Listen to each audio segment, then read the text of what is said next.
శ్రీధరన్తో ప్రయాణం చేసే అవకాశం కల్పిస్తారని భావిస్తూ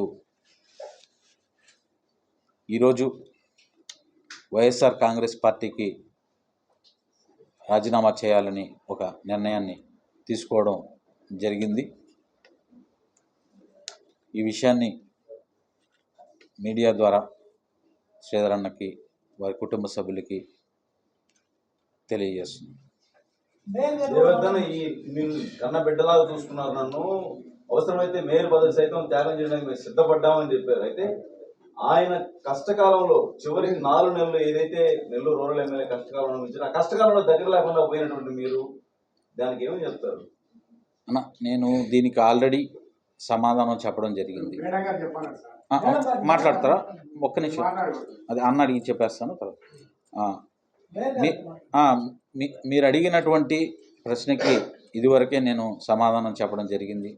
జరిగినటువంటి పరిణామాలు శ్రీధరన్నకు కూడా తెలుసు.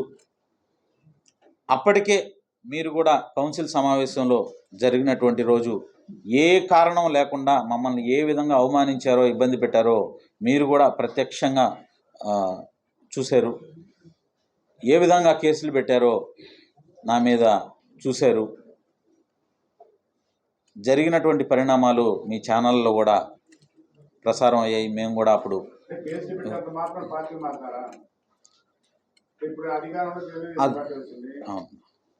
అంటే మేము అధికారం కోసం తెలుగుదేశం పార్టీలో చేరాలని ఈరోజు కోరుకోవట్లేదు. మేము జరిగినటువంటి తప్పు ఏదైతే ఉందో శ్రీధరన్నని వదిలి మేము ఆ రోజు అది కూడా చెప్పడం జరిగింది. శక్తి ఉన్నంత వరకు, మాకు శక్తి ఉన్నంత వరకు భరించాం. అన్ని విషయాల్ని కూడా, అన్ని అవమానాలని భరించాం, అన్ని ఒత్తిడిని భరించాం.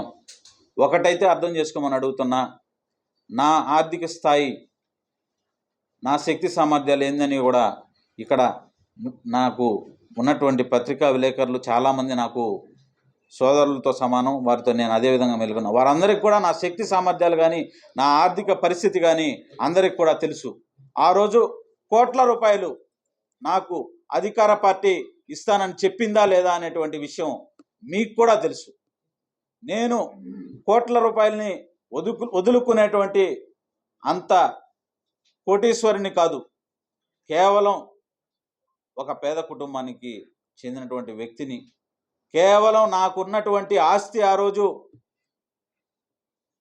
సుదీర్ఘకాలం దాదాపు 13-14 సంవత్సరాలు శ్రీధరన్నతో ప్రయాణం చేశాననేటువంటి ఆస్తి తప్ప నాకు కోట్ల రూపాయలు వదులుకునేటువంటి అంత స్తోమత అయితే నాకు లేదు. ఆ విషయం మీకు అందరికి కూడా తెలుసు. కోట్ల రూపాయలు మాత్రమే కాదు, ఫ్లాట్లు, కార్లు, ఏది కావాలంటే నువ్వు చెప్పు, క్షణాల్లో నీ ముందుంటాయి అని చెప్పినటువంటి సందర్భం నేను చెప్పడం కాదు.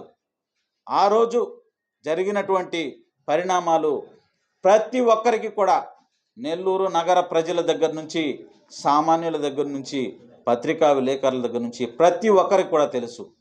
కానీ దాదాపు 7-8 నెలల పాటు నేను ఎక్కడా కూడా తప్పుడు అడుగు వేసింది లేదు. నా శక్తి ఉన్నంత వరకు భరించా. నా శక్తికి మించి జరిగినటువంటి సందర్భంలో మాత్రమే నా సతీమణి ఆ పార్టీలోకి వెళ్ళినప్పుడు కూడా ఎక్కడా కూడా వారిని మాకు ఇది చేయమని అడిగిన సందర్భం లేదు. ఆ విషయం మీకు నేను చెప్పాల్సిన అవసరం లేదని నేను భావిస్తున్నా. కేవలం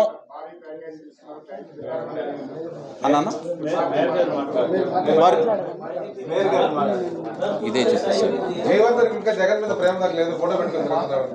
అన్న. మేము తర్వాత ఛాంబర్కి ఒకరోజే వచ్చాము.